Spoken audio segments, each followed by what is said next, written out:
So ayan, magandang umaga mga kamotodik. So welcome back dito sa aking YouTube channel. So ngayon medyo matagal-tagal bago tayo nakapag-upload ulit ng mga video tutorial about sa paggawa ng motor. So ngayon, ang i-share ko sa inyo ay isang basic tutorial lang para sa mga hindi pa marunong at syempre para sa mga wala pang panggastos sa problema ng inyong motor. So ngayon, bago ang lahat, kung hindi ka pa nakapag-subscribe, bago ka pa lang dito sa aking YouTube channel at napadaan ka lang at syempre mahilig ka sa mga ganitong video, so please click the subscribe button and bell notification para lagi kang updated sa mga bagong video yung ina-upload kagaya nito. So ngayon, simulan na natin ang ating tutorial. So ngayon, kung ganito rin ang problema nyo sa inyong mga gear shifting or gear shift ng inyong motor o kaya naman cambio, so baka para sa inyo ang video na to. So ngayon,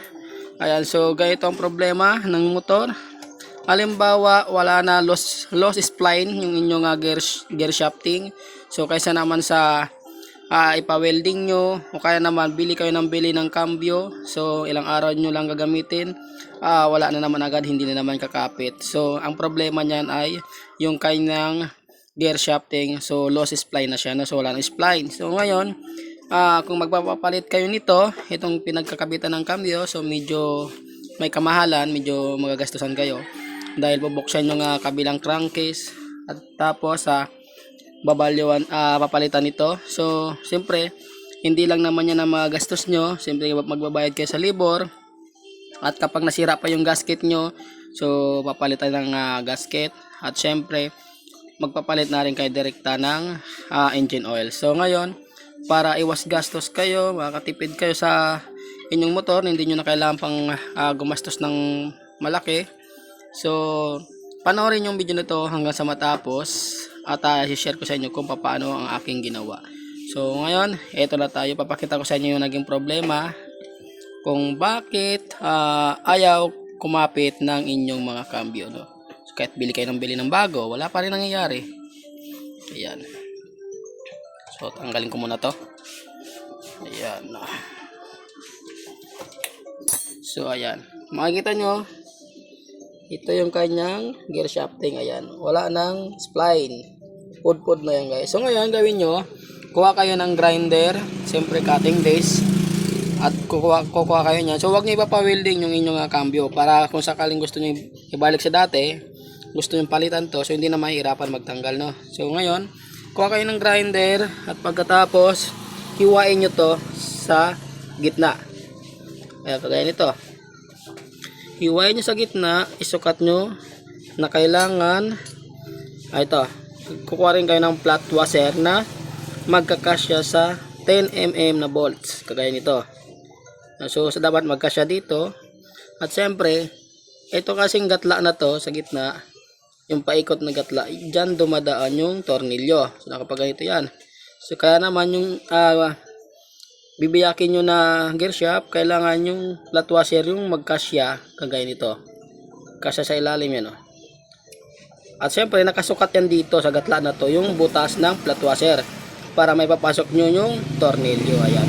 So ngayon, pagka nagatlaan nyo na yan, pasok nyo na yung inyong gear shaft, yung inyong gear shifting or cambio, no? So pasok nyo na yan, pasok nyo muna yan. Yan.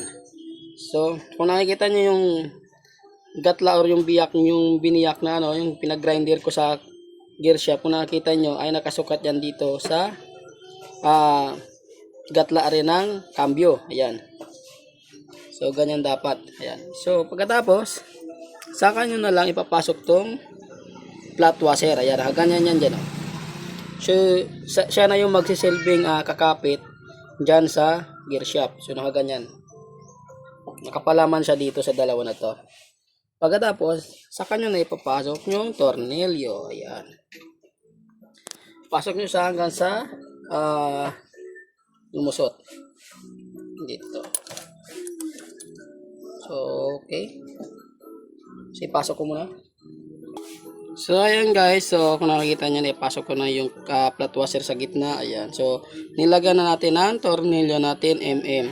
So ang silbi niyan guys, para hindi malaglag yung flat washer na kinalso natin dito sa pinag-grind natin. So hindi ko pa hinihigpitan yan. So ngayon susubukan muna natin kung papasok yung kanyang cambio. So cambio natin. So ayan. Yan, cambio siya. Okay. Alright. Yan. So balik natin neutral.